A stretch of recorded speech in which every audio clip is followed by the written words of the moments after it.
that the supply of the first batch of Igla-S man-portable air defense systems to the Indian Army by Russia that is going to be deployed mostly in the areas bordering China seems to have caused a pause in the perceptions of those who argued that in the aftermath of Russia's invasion of Ukraine, Moscow is bound to abandon Delhi for Beijing. There are powerful narratives that China is more important than India for Russia and that Russia is of diminished importance for India's strategic goals now that its ties with the United States are growing manifold. But such perceptions are likely to warrant a review, with Russia giving enough indications that its growing proximity with China will not result in taking a decision that harms India's interests. Till now, Moscow has not displayed any behavior that would suggest that it is tilting toward China in a dispute in which India and China are both involved. What is more important, in its defense relationship with India, Russia has not introduced any preconditions, something generally seen in such relationships with the US and other Western countries. Despite its growing proximity to China, Russia has never said that its supplied arms cannot be used against China. Take, for instance, the case of MANPADS, part of a larger deal for 120 launches and 400 missiles. These systems enhance the Indian Army's very short-range air defense capabilities, particularly in high mountainous terrain along the line of actual control with China in the north and northeast. These are handheld defense systems that can be operated by an individual or crew. They are designed to bring down low-flying aircraft and can also identify and neutralize air targets such as cruise missiles and drones. India and Russia signed a contract for such launches and missiles on November 14, 2023. The first batch, in that sense, came in just 4 months, which also happened to be when Russia was at war with Ukraine. As per the contract, an Indian company will make the rest of these systems in India through a transfer of technology from Russia. The Igla-S acquisition is said to address the Indian Army's need to replace the outdated IGLA-1M systems. The need was highlighted by the Indian Army in 2012 through a letter by the then Army Chief, General V.K. Singh, to the then Prime Minister Manmohan Singh, citing the obsolescence of existing air defense systems. And in 2018, Russia's Rosoboronexport manufactured Igla-S won a competitive bid as the lowest bidder over France's MBDA manufactured Mistra. It is also worth noting that India has even deployed its 3 S-400 air defense missile squadrons procured from Russia along the borders with China and Pakistan. While one unit is looking at both China and Pakistan, one each has been earmarked for the China and Pakistan fronts. 2 more squadrons remain to be delivered. The delay has been attributed to the Russia-Ukraine conflict. Reportedly, the squadrons manufactured for the delivery to India were used by the Russians for their defense against Ukraine. It is true that defense cooperation, which has been a key pillar of India-Russia ties for decades, is undergoing changes. But Russia still provides India with around 60% of its defense needs. Of course, the relationship is changing from a buyer-seller type to a partnership in joint production and co-development of military hardware. Presently, India is producing Su-30 MKI fighter aircraft and T-90 tanks under Russian licenses. 2 Indo-Russian joint ventures are co-producing BrahMos cruise missiles and AK-203 rifles. Russian companies are now more than willing to participate in India's ambitious Make in India program, which aims to enhance the production of military hardware indigenously. In fact, as India's partner, Russia is always prepared to share its most sensitive and newest technological developments with India, which the United States and other Western nations have been reluctant to do.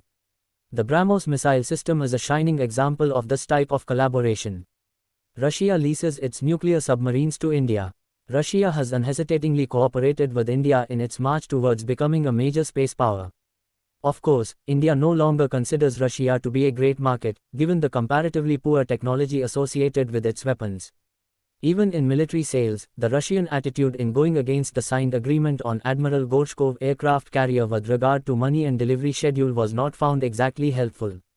Russia was also alleged to be non-cooperative and non-transparent in developing the 5th-generation fighter aircraft, in which India had equally invested $295 million for the preliminary designs.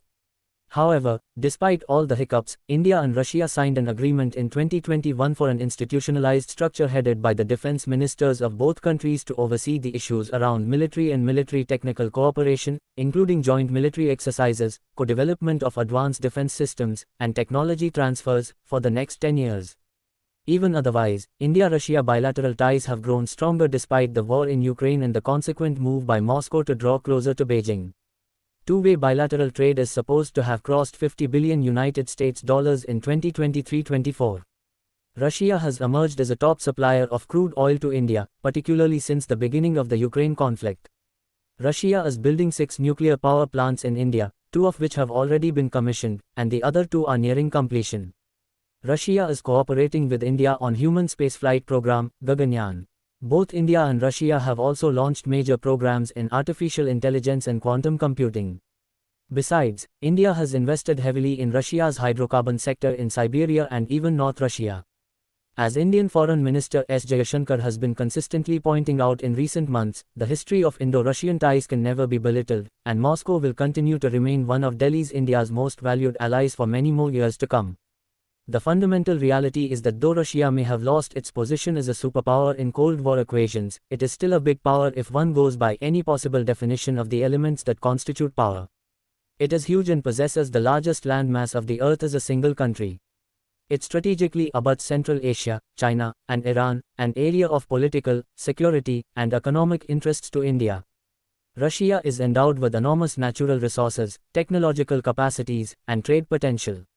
It still is the most important military power in the world after the United States. Most significantly, Russia, perhaps, gives India a higher priority in its foreign policy and strategic calculations than the United States or other power centers of the world, their acknowledgement of India's rising importance notwithstanding. As already pointed out, Russia never hesitates to transfer its most sophisticated technology to India. It is Russia that gives its nuclear submarines on lease to India. It is Russia that has unhesitatingly cooperated with India in its march toward becoming a major space power. It is Russia that has unhesitatingly established nuclear power stations in India, something that cannot be said of the United States even after the conclusion of the civilian nuclear deal. And it is Russia, which has provided the most vocal support for India becoming a permanent member of the United Nations Security Council. It is to be noted here that in its Foreign Policy Doctrine, published in March last year, Russia made it pretty clear that it would continue to build up a particularly privileged strategic partnership with India. While talking of the Eurasian continent, the Russian doctrine talked of China as well as of India with equal emphasis. While it pointed out that Russia aims at further strengthening the comprehensive partnership and the strategic cooperation with the People's Republic of China, it highlighted how Russia will continue to build up a particularly privileged strategic partnership with the Republic of India with a view to enhance and expand cooperation in all areas on a mutually beneficial basis and place special emphasis on increasing the volume of bilateral trade, strengthening investment and technological ties, and ensuring their resistance to destructive actions of unfriendly states and their alliances.